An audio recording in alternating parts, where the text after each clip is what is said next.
Não pretendo impelir vocês a concordar com o que estou dizendo, mas percebe que o pensamento inevitavelmente divide? Note o que acontece. Vendo que o nacionalismo tem levado a toda espécie de guerras e de aflição, o pensamento diz: vamos nos unir todos e formemos uma Liga de Nações. Mas o pensamento está ainda a funcionar, ainda a manter a separação. Você, como italiano, conservando sua soberania italiana e etc.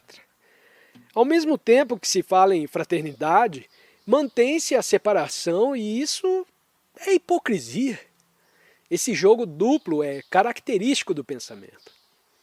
Está visto, pois, que o pensamento não traz nenhuma solução, mas daí não decorre que é preciso matar a mente.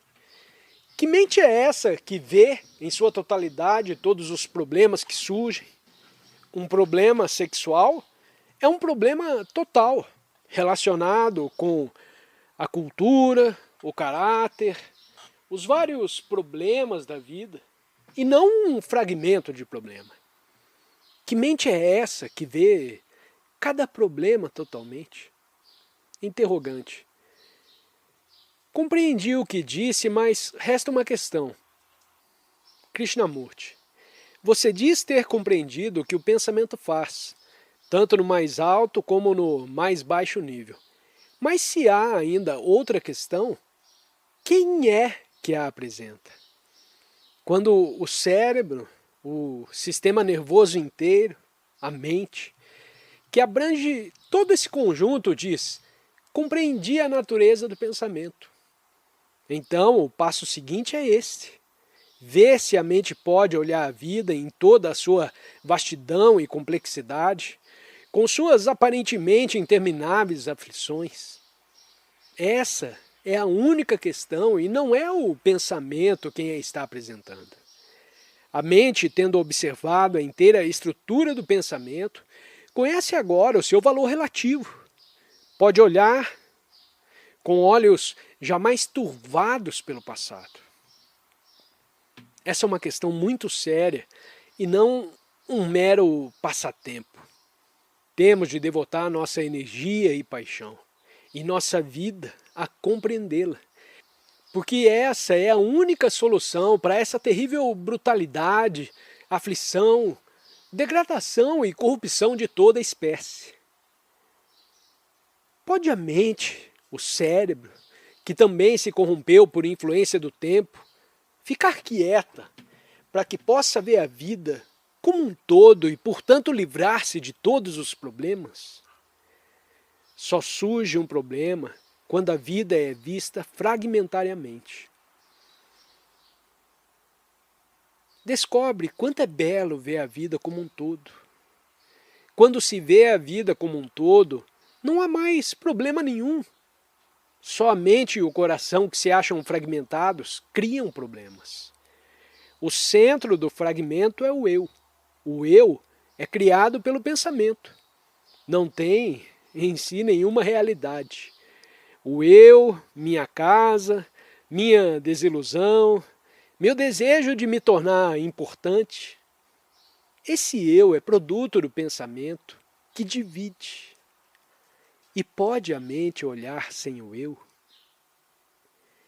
Não tendo possibilidade de fazê-lo, esse mesmo eu diz: vou me devotar a Jesus, a Buda, a isso ou aquilo. Compreende?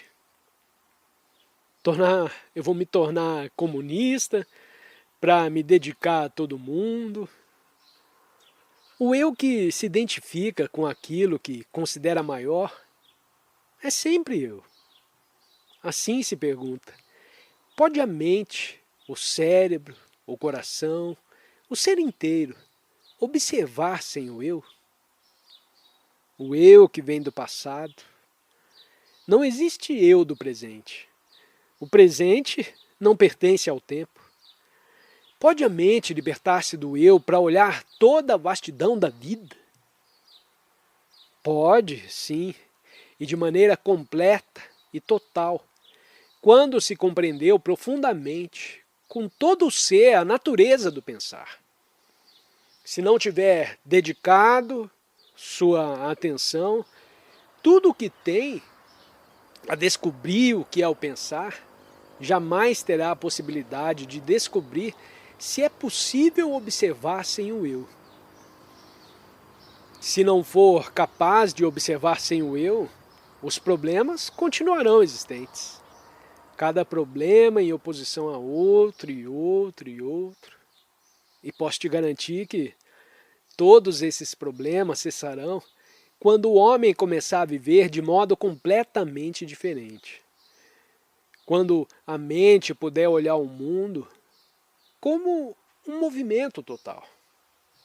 Pergunta: no começo da palestra você disse que gostaria de saber por que razão tentamos resolver os problemas separadamente. Não é a urgência uma das razões que nos impelem a resolver os problemas isoladamente? Resposta: quando você vê perigo, você age. Nessa ação não há nenhuma questão de urgência, nenhuma impaciência. A gente age. Só há urgência e a exigência de ação imediata quando se vê o perigo como uma ameaça ao eu, como pensamento. Quando se vê em seu todo a periculosidade do pensamento, a dividir o mundo em fragmentos, esse ver é a urgência e a ação. Ao ver realmente a fome, tal como existe na Índia, e ao ver como foram criadas essas condições, a indiferença das pessoas e dos governos, a inépcia dos políticos, o que deve fazer? Atacar um dado aspecto do problema da fome isoladamente? Ou diz, tudo isso é um fato psicológico centralizado no eu, que foi criado pelo pensamento. Se esse problema em todos os aspectos é completa e totalmente compreendido, não só a fome física, mas a miséria humana decorrente da falta de amor, saberá qual é a ação correta. A própria mudança é urgência. Não é por causa da urgência que a mudança ocorre. Interrogante: parece dizer que o pensamento deve funcionar e ao mesmo tempo que não pode funcionar. Krishnamurti: o pensamento deve funcionar logicamente, impessoalmente, e contudo manter-se quieto. Como pode isso se verificar? Vê ou compreenda realmente a natureza do pensar. Não de acordo comigo ou com algum especialista. Veja você mesmo como funciona o pensamento. Ora, Senhor, quando te fazem uma pergunta sobre uma coisa com que está perfeitamente familiarizado, sua resposta é imediata, não é? Se a pergunta é um tanto complicada, necessita de mais tempo para responder. Quando ao cérebro se apresenta uma pergunta cuja resposta ele não pode achar, após rebuscar todas as suas lembranças e livros, então ele diz, não sei. Fez ele uso do pensamento para dizer não sei? Ao dizer não sei, sua mente não está a buscar, não está a esperar. A mente que diz não sei é inteiramente diferente da mente que funciona com o conhecimento. Pode, pois, a mente ficar completamente livre do conhecimento e, todavia, funcionar eficazmente no campo do conhecimento? Os dois campos não são separados. Quando se deseja descobrir uma coisa nova, cumpre rejeitar o passado. O novo só pode se manifestar quando se está libertado do conhecimento. Essa liberdade pode ser constante, o que significa que a mente está vivendo em completo silêncio, num estado de não existência.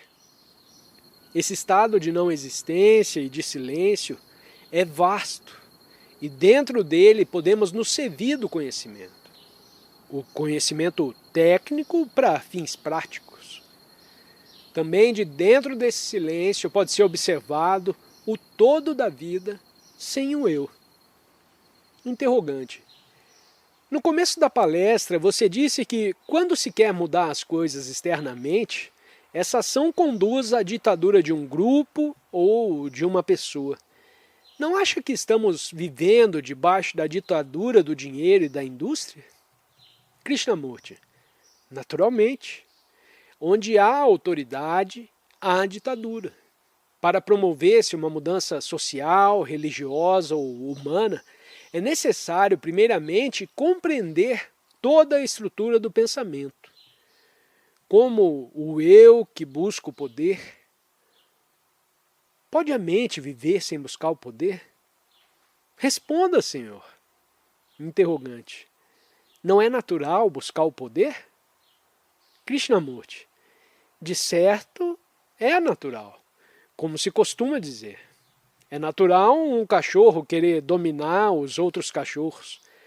Mas nós somos tidos por entes humanos cultos, educados, inteligentes, e parece que em todos esses milênios não aprendemos a viver sem essa sede de poder. Interrogante. Eu gostaria de saber se a mente é capaz de fazer uma pergunta a respeito de si própria, cuja resposta ela já não conheça. Krishnamurti. Quando a mente, como eu, como pensamento separado, faz a si próprio uma pergunta, a seu próprio respeito, já achou a resposta, porque está falando acerca de si mesma. Está tocando o mesmo sino com um badalar diferente, mas o sino é o mesmo. Interrogante. Podemos atuar sem nenhum eu? Isso não significa viver em contemplação? Krishnamurti. Você pode viver no isolamento em contemplação? Quem irá te dar comida, roupas? Os monges e os vários impostores religiosos sempre fizeram isso. Na Índia, há gente que diz, eu vivo em contemplação, me alimenta, me vista, me banhe, estou completamente desligado do mundo. Ora, isso é muito infantil. Não tem possibilidade nenhuma de se isolar, já que está sempre em relação com o passado ou com as coisas que te cercam. Viver no isolamento, chamando a isso contemplação, é mera fuga ou automistificação.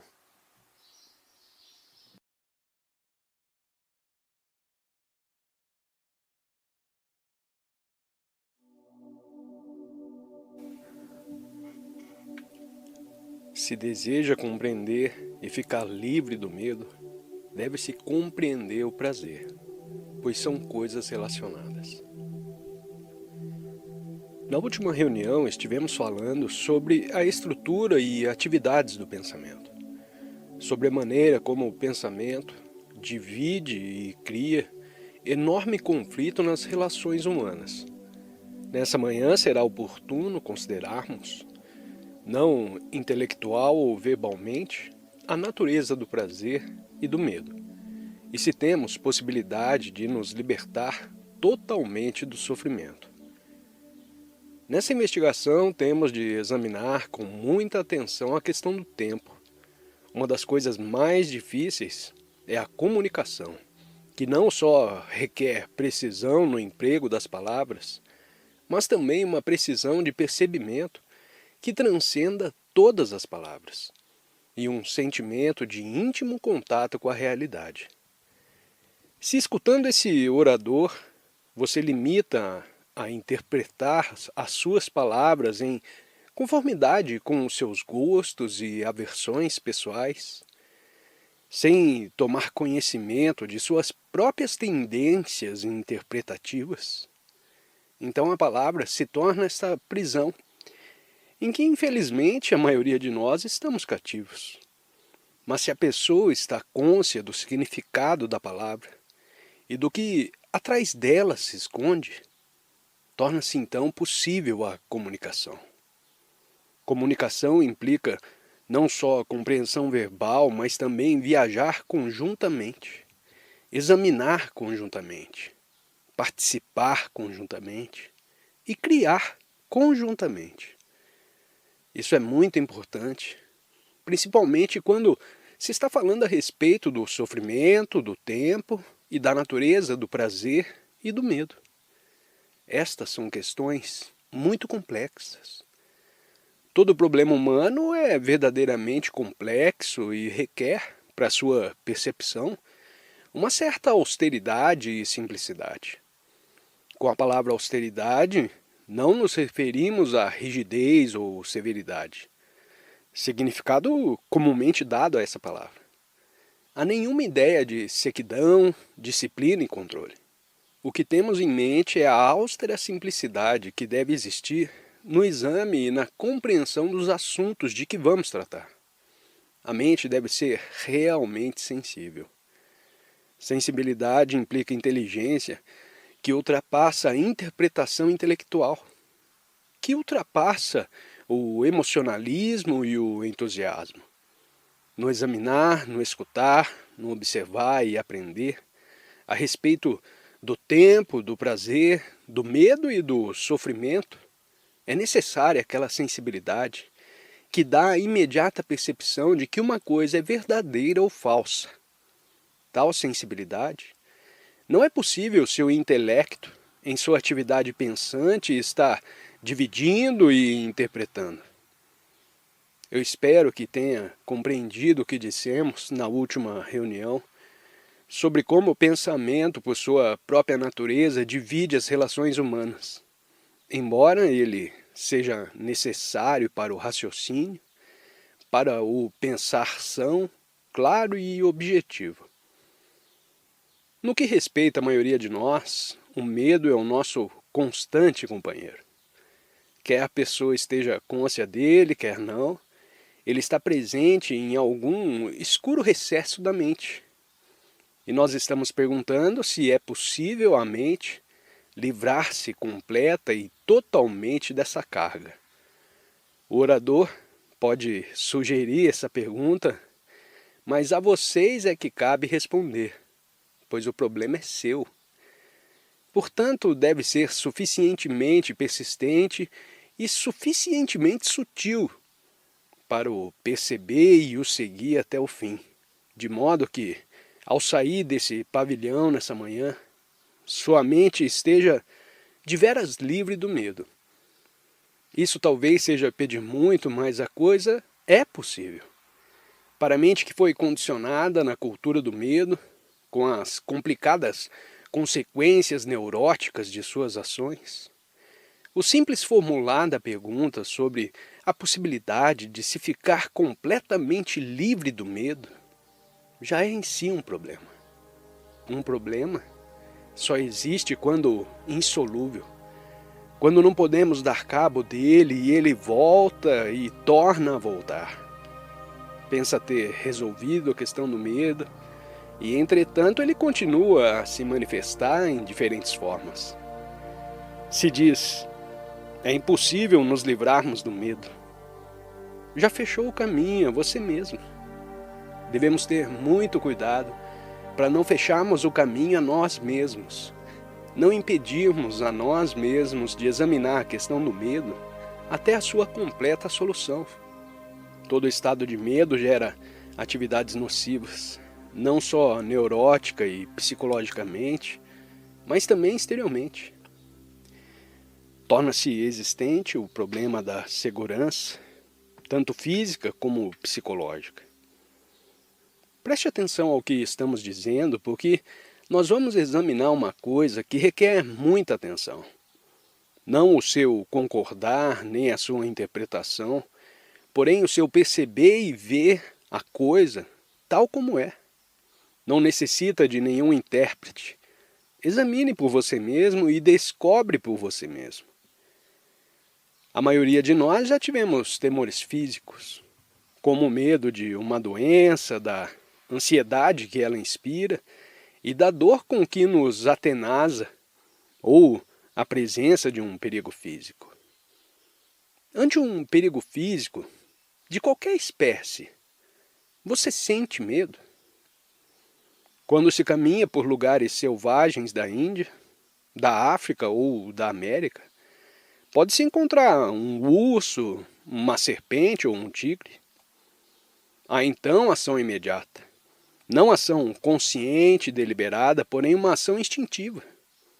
Ora, essa ação procede do medo ou da inteligência? Estamos tentando achar uma ação que seja inteligente, em comparação com a ação nascida do medo. Ao nos encontrarmos com uma serpente, só há instantânea reação física. Fugir, suar, procurar fazer alguma coisa em face da situação. Essa é uma reação condicionada, porque há muitas gerações nos dizem que devemos ter cuidados com as serpentes, com os animais selvagens. O cérebro, o sistema nervoso, reage instintivamente para proteger-se. Essa é uma reação natural e inteligente. É necessário proteger o organismo físico. A serpente representa um perigo, e a reação de proteção frente a esse perigo é uma ação inteligente. Consideremos a dor física. Você sofre dores anteriormente e tem medo de que elas voltem. Esse medo é causado pelo pensamento. Pelo pensar numa coisa que aconteceu há um ano ou ontem e que poderia tornar a acontecer amanhã. Examine bem isso. Observe suas próprias reações e a natureza de suas atividades. Aqui o medo é produzido do pensamento consciente ou inconsciente. O pensamento como tempo, não o tempo cronológico. A pensar no que sucedeu e criando o medo de que torne a suceder no futuro. O pensamento é, pois, tempo. E o pensamento produz medo. Posso morrer amanhã. Pode-se ficar sabendo de uma certa coisa que pratiquei no passado. O pensar nisso faz medo. Você fez algo que não deseja que se torne conhecido, ou deseja fazer no futuro, uma certa coisa que não terá possibilidade de fazer. Tudo isso é produto do pensamento como tempo. Pode esse movimento do pensamento, que gera o medo no tempo, e que é tempo, cessar? Você compreende essa pergunta? Há a ação inteligente de proteção e preservação própria, a necessidade física de sobrevivência, que é uma reação natural e inteligente. E há a outra reação, o pensamento de pensar uma coisa e projetar a possibilidade de sua repetição no futuro, gerando assim o medo. A questão, pois, é essa. Pode esse movimento do pensamento, tão direto, tão constante e persuasivo, cessar naturalmente? Não pela oposição. Se a ele você se opõe, essa oposição é ainda produto do pensamento. Se exerce a vontade para detê-lo, isso é ainda produto do pensamento. Se diz, eu não quero pensar dessa maneira. Quem é a entidade que diz não quero? O pensamento, na esperança de que, fazendo cessar esse movimento, alcançará alguma outra coisa. Aí temos, pois, mais um produto do pensamento. O pensamento poderá projetar essa coisa e não ter a possibilidade de obtê-la. Portanto, mais uma vez, o medo. Assim perguntamos se toda essa atividade do pensamento, que produziu o medo psicológico, não uma só espécie de medo, mas uma multidão de espécies, pode cessar naturalmente, facilmente, sem nenhum esforço. Se se faz qualquer esforço, esse esforço é ainda pensamento e, consequentemente, gerador de medo. Cumpre achar uma maneira de fazer o pensamento deter-se naturalmente e não mais criar um medo.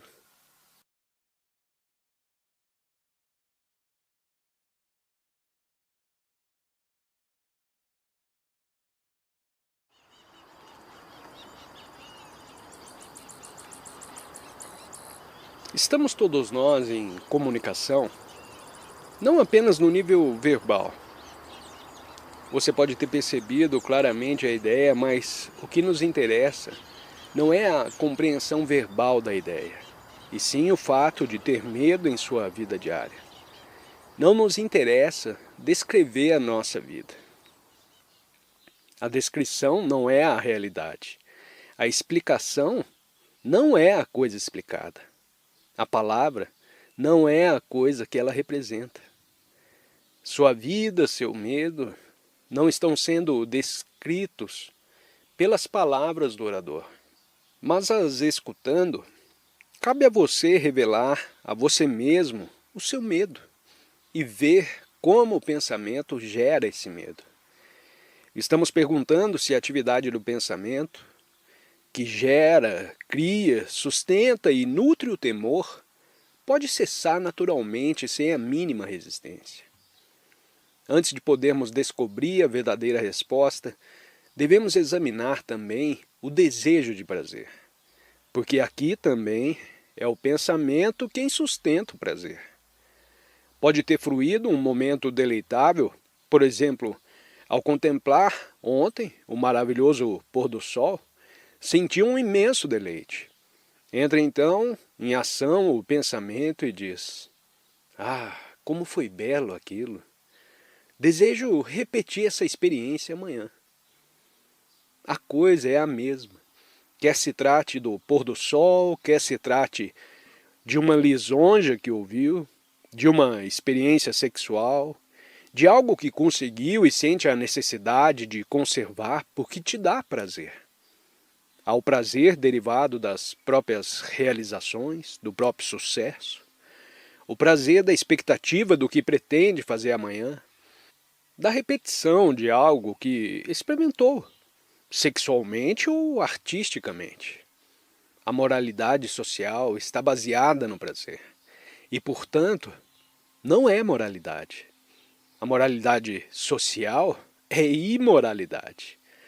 Mas isso não significa que, se nos revoltarmos contra a moralidade social, nos tornaremos morais. Se deseja compreender e ficar livre do medo, deve-se também compreender o prazer, pois são duas coisas relacionadas. Com isso, não quero dizer que devemos renunciar ao prazer. As religiões organizadas, que sempre foram a praga da civilização, determinam que devemos abster-nos do prazer, do sexo, nos aproximarmos de Deus como entes humanos torturados. Determinam que não olhemos para uma mulher ou qualquer coisa que nos lembre o sexo e etc. Dizer que não devemos ter prazer é dizer que não devemos ter desejo. Assim, ao apresentar-se o desejo, abrimos a Bíblia para fazê-lo desaparecer, ou repetimos certas palavras do Gita. Puro contrassenso. O medo e o prazer são as duas faces de uma mesma moeda. Não podemos nos livrar de um sem nos livrarmos do outro também. Deseja ter prazer toda a sua vida e ao mesmo tempo estar livre do medo. Só isso te interessa. Mas não percebe que, se te for negado o prazer de amanhã, você se sentirá frustrado, não preenchido, irritado, ansioso, talvez culpado. Terão começo todas as aflições psicológicas. Assim, tem de olhar o medo e o prazer conjuntamente. Para compreender o prazer, cumpre também compreender o que é a alegria. Prazer é a alegria. A alegria de existir não é uma coisa totalmente diferente do prazer? Já perguntamos se o pensamento, com suas atividades geradoras e mantenedoras do medo e do prazer, pode cessar naturalmente sem esforço algum. Aos temores inconscientes, que tem uma influência muito maior em nossa vida que os temores de que estamos conscientes. E como iremos descobrir esses temores inconscientes e expô-los à luz? Se disser, eu vou analisar os meus temores. O que é então o analista? Não é ele próprio uma parte, um fragmento do temor? Portanto, a análise de seus próprios temores não terá valor algum. Ou se procura um analista, esse, tal como você, está também condicionado por Freud, por Jung, por Adler. Ele faz a análise de acordo com seu condicionamento e, portanto, não te ajuda a se livrar do medo. Como dissemos anteriormente, a análise é a negação da ação. Sabendo que a análise é sem valor, como iremos descobrir o medo inconsciente? Se disser que examinará os seus sonhos, torna a surgir o mesmo problema. Quem é a entidade que vai examinar os sonhos? Um fragmento dentre inúmeros fragmentos. Assim te cabe fazer uma pergunta inteiramente diferente. Por que é que sonho? Os sonhos são meramente a continuação das atividades do dia. Está sempre havendo ação de uma ou de outra espécie. E como pode essa atividade ser compreendida e terminar? Isto é, pode a mente, durante o dia, manter-se tão desperta que seja capaz de observar todas as suas motivações, todos os seus impulsos, todas as suas complexidades, seus orgulhos, suas ambições e frustrações, sua necessidade de preenchimento, de se tornar importante e tudo mais. Pode todo esse movimento do pensamento, durante o dia, ser observado sem o observador? Porque se há um observador observando, esse observador faz parte do pensamento, que se separou e atribuiu a si próprio autorização para observar. Se observar durante o dia o movimento de suas atividades, de seus pensamentos e sentimentos, sem interpretação, verá que os sonhos são muito pouco significativos. E então, provavelmente, nunca mais tornará a sonhar.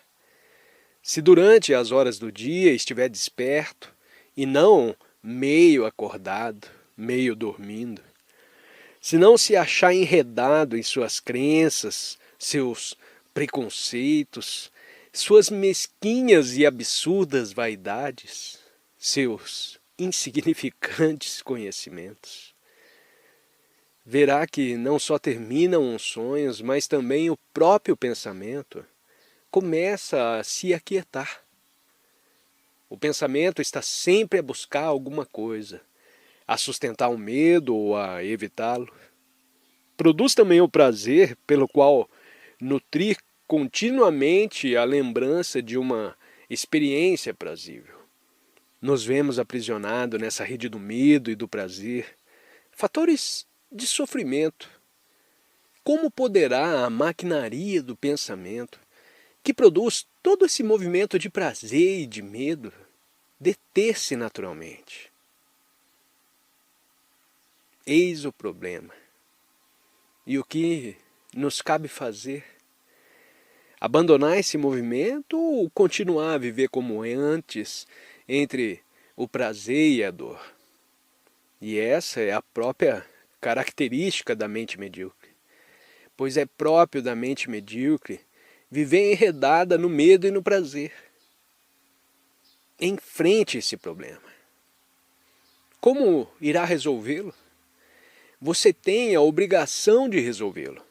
Se deseja uma vida de espécie totalmente diferente, uma sociedade diferente, uma nova moralidade, tem de resolver esse problema. Se é jovem, pode dizer, isso é sem importância. Continuarei a ter prazer do momento, o medo do momento, Mas ainda assim o problema se irá desenvolvendo e um belo dia nele se verá completamente enredado. É seu problema e nenhuma autoridade pode resolver isso para você. Já teve autoridades, os sacerdotes e as autoridades psicológicas, e eles não foram capazes de resolvê-lo. Te deram meios de fuga, drogas, crenças, ritos. Tudo isso te ofereceram, mas jamais resolveram o problema básico do prazer e do medo. E cabe a você resolvê-lo. E como você vai fazer isso? Aplica a sua mente, já que ninguém pode resolver para você. Ao compreender que ninguém pode resolver para você, já está começando a se livrar da mediocridade. A menos que resolva esse problema do medo e do prazer, é inevitável o sofrimento. Não só o seu sofrimento pessoal, mas também o sofrimento do mundo. Sabe o que é o sofrimento do mundo? Sabe o que está acontecendo no mundo? Não exteriormente, as guerras, os maus feitos dos políticos, mas interiormente.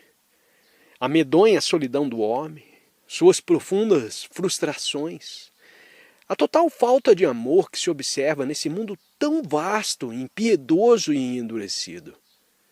Se não for resolvido esse problema, o sofrimento é inevitável.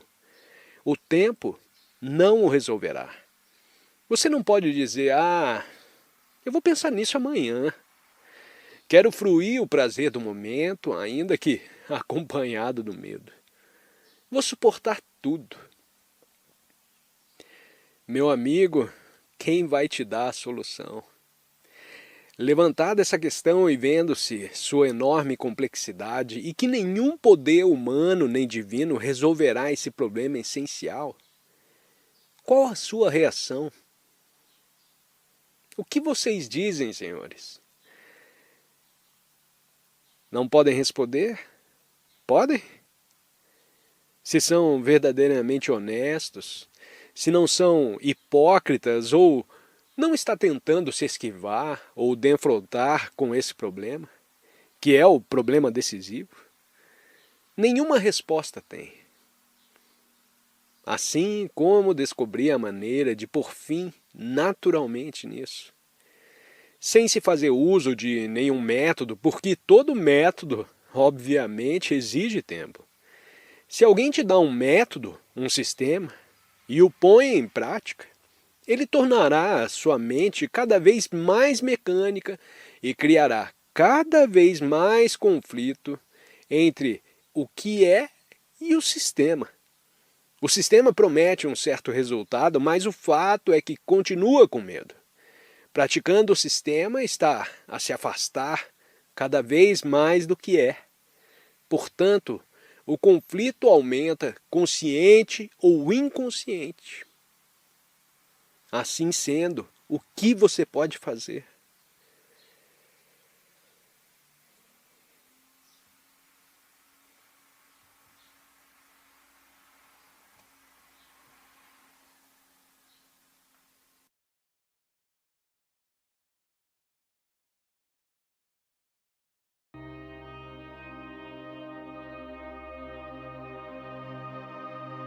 Agora que você chegou à mente, depois de escutar o que se disse, não se limitando a ouvir palavras, mas escutando, compartilhando, comungando e aprendendo.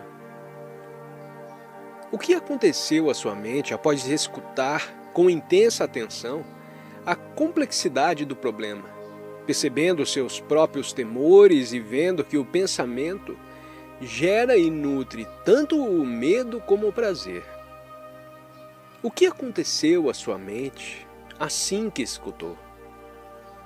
Essa mente é agora de todo diferente do que era no início dessa palestra ou é ainda a mesma mente repetitiva e enredada no prazer e no medo? Possui ela agora uma nova capacidade? É ela agora uma mente que não está dizendo temos de pôr fim ao medo ou ao prazer, porém uma mente que está aprendendo pela observação? Não se tornou a sua mente um pouco mais sensível? Antes de ir levando essa carga de medo e de prazer, e agora conhecendo o peso da carga, não se livra dela com toda facilidade? Não a deixa cair e, portanto, está agora andando muito cautelosamente? Se realmente seguiu o que se disse, simplesmente a observar, não por efeito de determinação ou esforço, sua mente se tornou sensível e, portanto, muito inteligente. A primeira vez que o medo surgir, e ele surgirá, a inteligência reagirá, mas não em termos de prazer, repressão ou fuga. Essa inteligência ou sensibilidade nasceu do observar e do depor a carga. Ela se tornou sumamente viva. É capaz de fazer uma pergunta completamente diferente, ou seja, se o prazer não é a norma da vida, como sempre foi para a maioria de nós, a vida é então estéril? Quer dizer, eu não posso fruir as delícias da vida? Não há diferença entre prazer e alegria?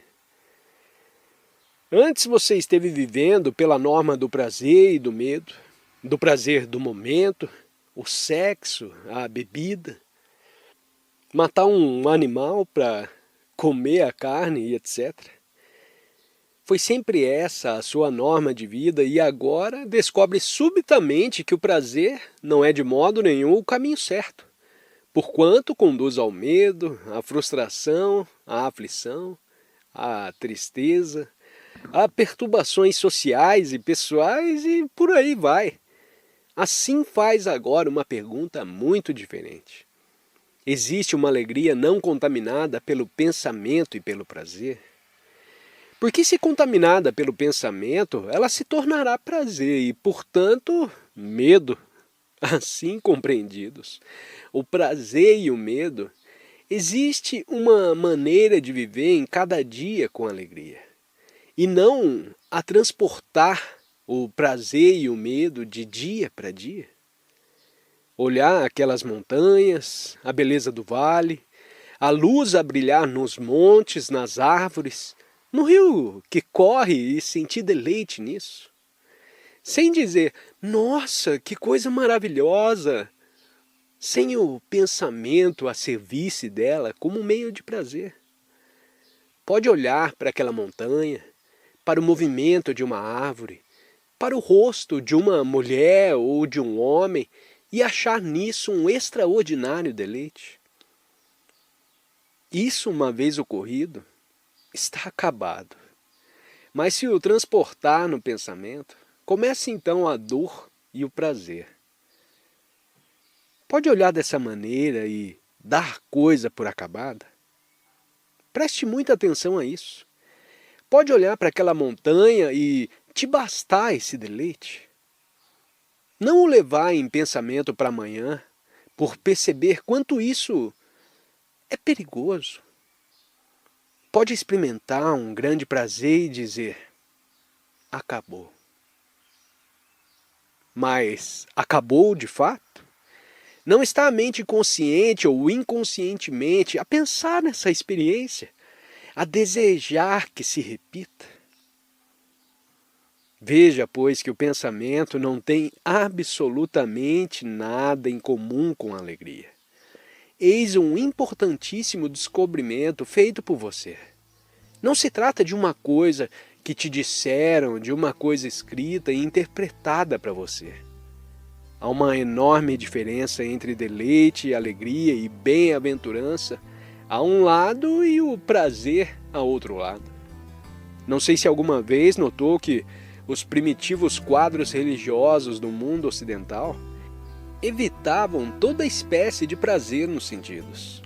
Neles não se vêem paisagens, só o corpo humano torturado, ou a Virgem Maria e etc. Não há naqueles quadros paisagens, porque dá prazer vê-las, E isso poderia desviar o interesse da pessoa na figura de seu simbolismo. Só muito mais tarde introduziram-se as paisagens, coisas que na China e na Índia sempre fizeram parte da vida. Pode observar tudo isso e encontrar a beleza do viver sem esforço, do viver num grande êxtase, sem nenhuma ingerência do prazer, do pensamento e do medo. Pergunta: quando sonho, às vezes vejo algo exatamente como vai acontecer no futuro. Sonhei que te vi entrar nesse salão, pendurar ali a capa e ajustar o microfone. Isso foi positivamente um sonho com uma coisa que ia acontecer na manhã seguinte? Resposta: como explicar isso? Em primeiro lugar, por que atribui tanta importância ao que vai acontecer no futuro? Por quê? Os astrólogos, os adivinhos, os quiromantes, quantas coisas maravilhosas te prometem esses homens? Por que tanto interesse no futuro? Por que não se interessa o viver real de cada dia, que tantos tesouros tem e você não os vê? Ora, depois de ter escutado o que aqui se disse, a mente se tornou sensível em um certo grau. Não digo completamente sensível, porém sensível num certo grau. E naturalmente capaz de observar mais, seja do amanhã, seja do hoje. Isso é como olhar para baixo de um avião e ver dois barcos que se aproximam um do outro de diferentes direções no mesmo rio. Vê-se que eles se encontrarão num certo ponto. E isso é o futuro. A mente, tendo se tornado um pouco mais sensível, pode estar cônscia de coisas que poderão acontecer amanhã, bem como daquelas que estão ocorrendo agora. Em geral, damos enorme importância ao que vai acontecer amanhã e tão pouca importância ao que está acontecendo agora.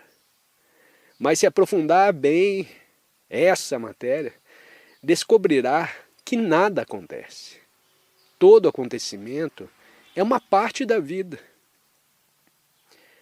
Por que você deseja qualquer experiência? A mente que é sensível, ativa, completamente lúcida, tem ela necessidade de experiência? Responda a você mesmo essa pergunta. Pergunta: você nos diz que observemos nossas ações na vida de cada dia, mas quem é a entidade que decide sobre o que se deve observar e quando? Quem é que decide o que devemos observar? Resposta: você decide observar? Ou simplesmente observa?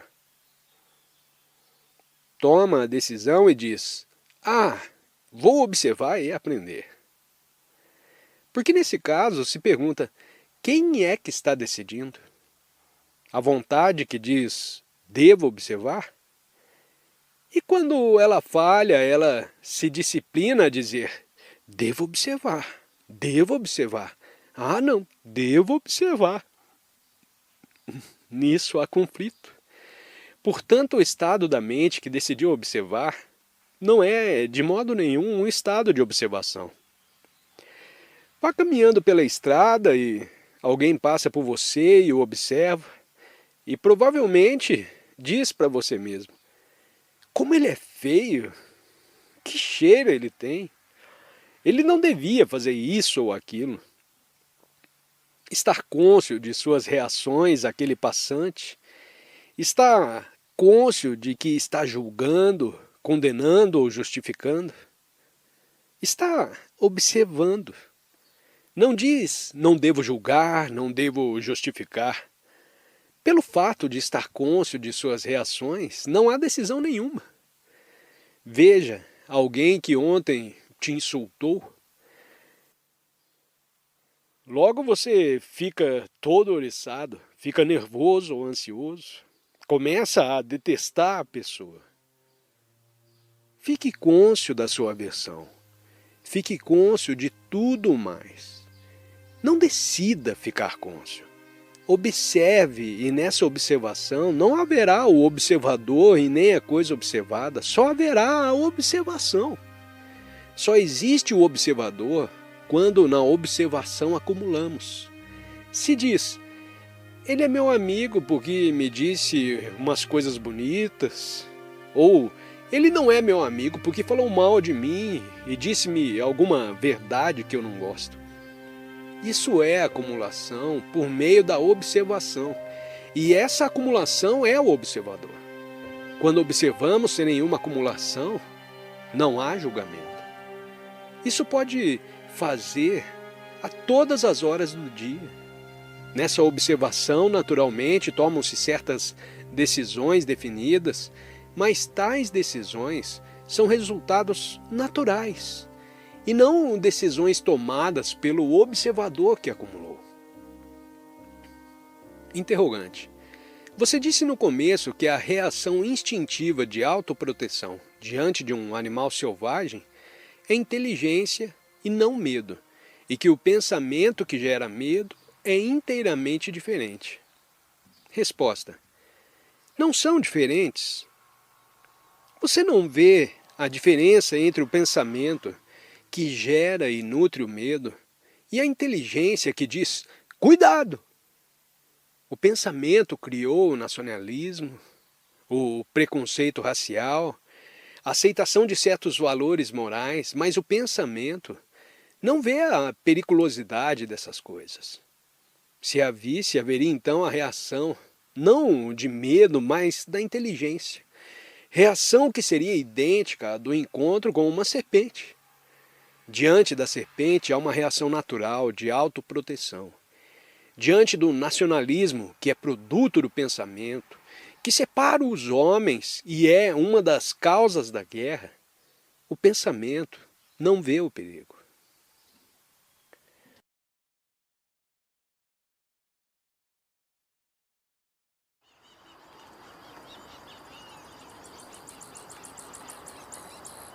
A mente que compreendeu o inteiro movimento do pensamento, tornando-se sobremodo quieta, absolutamente silenciosa. Estivemos falando sobre a importância do pensamento e ao mesmo tempo de sua não importância, de como o pensamento é capaz de enorme atividade e dentro de seu próprio campo só tem liberdade limitada.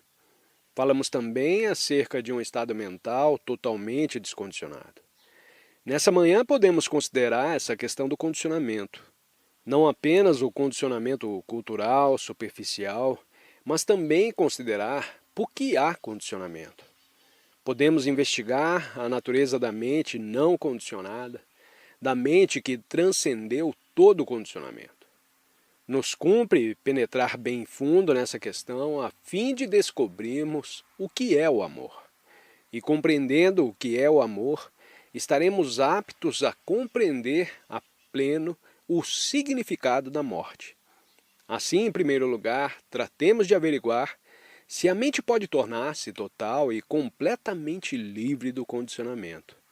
É bem óbvio que somos condicionados superficialmente pela cultura, pela sociedade, pela propaganda de que nos vemos rodeados e pela nacionalidade, por determinada religião, pela educação e pelas influências ambientes. Me parece bastante fácil e simples ver como a maioria dos entes humanos, de todos os países e raças, estão condicionados pelas respectivas culturas e religiões. São eles moldados e mantidos dentro de um determinado padrão. Esse condicionamento é bastante fácil de rejeitar, mas há o condicionamento mais profundo, como, por exemplo, uma atitude agressiva perante a vida. A agressividade implica tendência de domínio, busca de poder, de posses, de prestígio. Para nos libertarmos desse condicionamento, temos de mergulhar bem fundo em nós mesmos, porquanto ele é muito sutil e multiforme. Pode uma pessoa julgar que não é agressiva, mas se declarada ou não declaradamente, ela tem algum ideal ou opinião, ou escala de valores, existe então uma tendência para a arrogância, que se tornará gradualmente agressiva e violenta.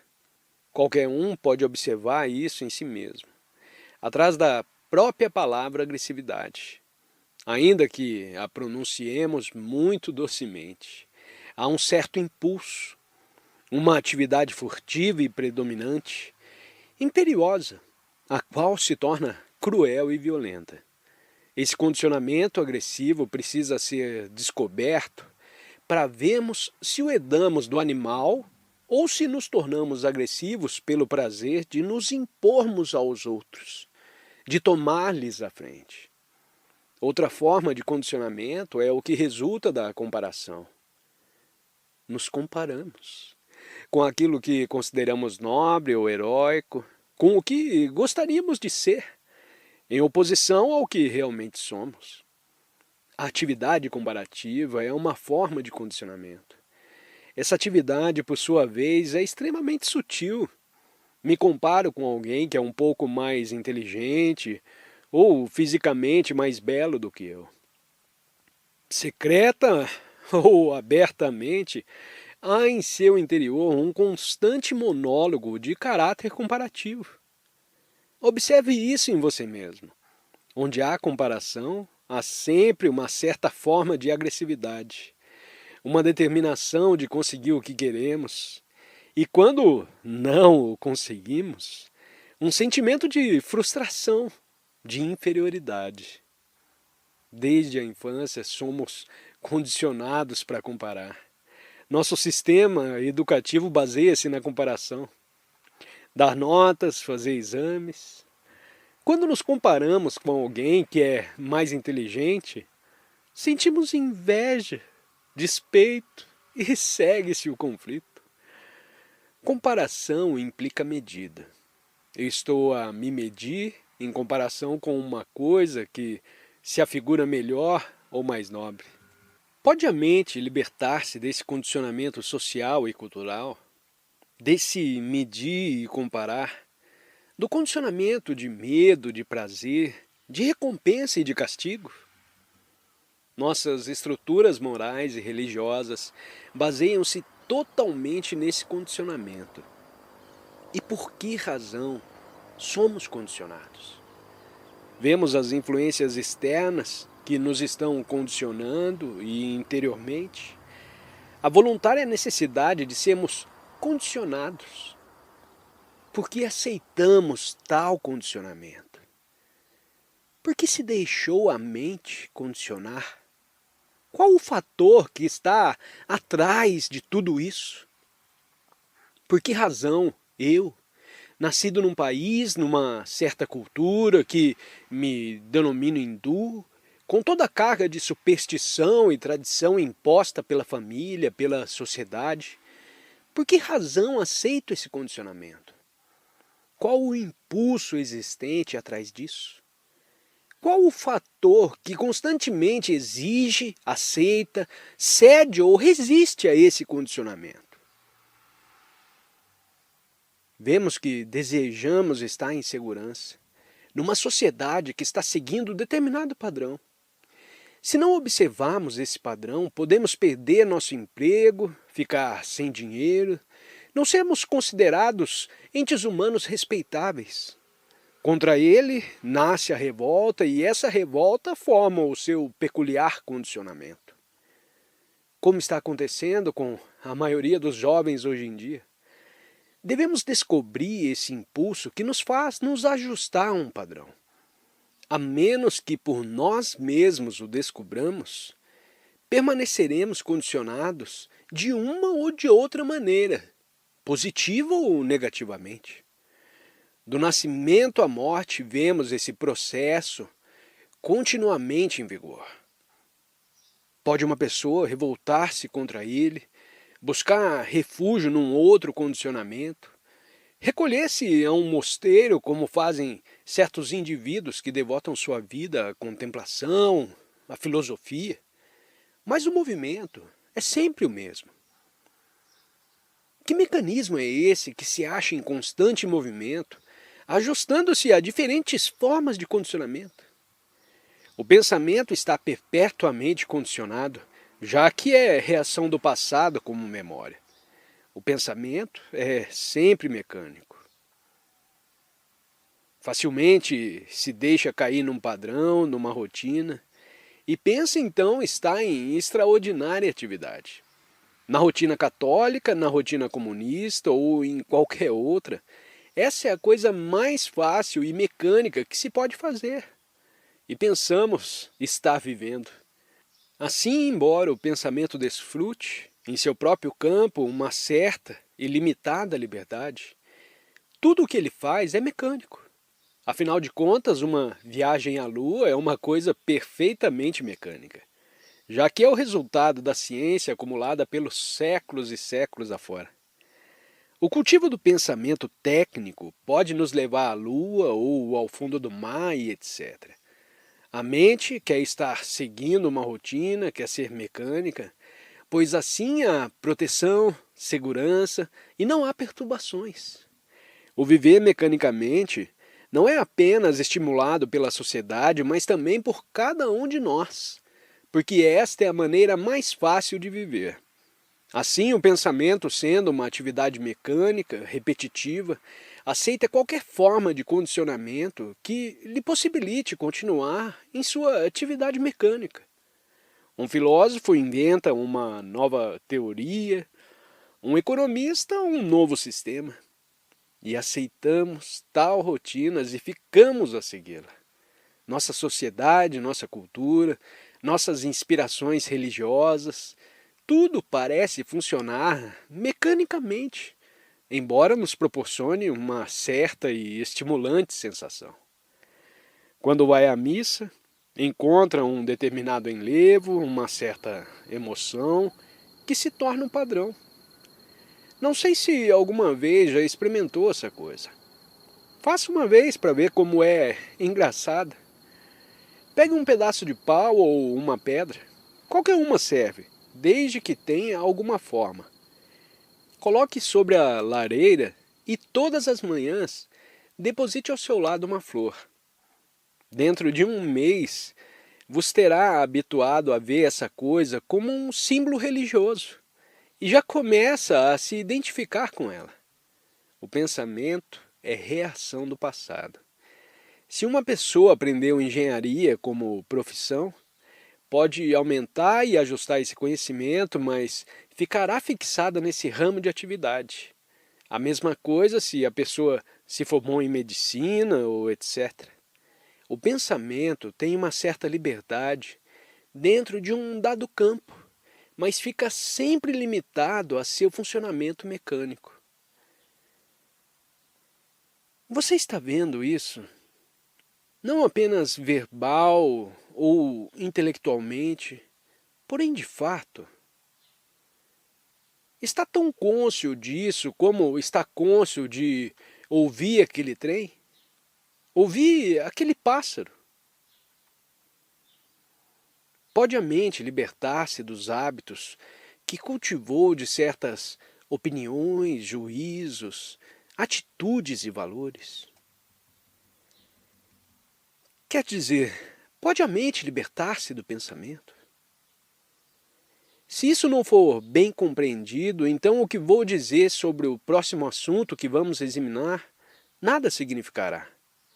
A compreensão desse ponto conduz inevitavelmente à seguinte questão: se o pensamento é mecânico, se conduz forçosamente ao condicionamento da mente, o que é então o amor?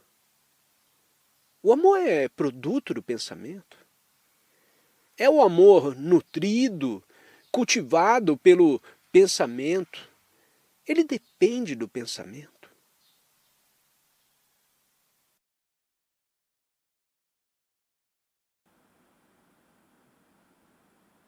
Chegar até o fim de um vídeo desses é por si só um exercício de paciência e entrega. Obrigado por você ter vindo até aqui. Comenta aí nos comentários a sua cidade, o seu país. Inscreva-se, compartilhe, deixe o seu like, porque cada pequena ação dessas ajuda essa mensagem a seguir adiante. Valeu? Um grande abraço a todos e até o próximo vídeo. Tchau, tchau!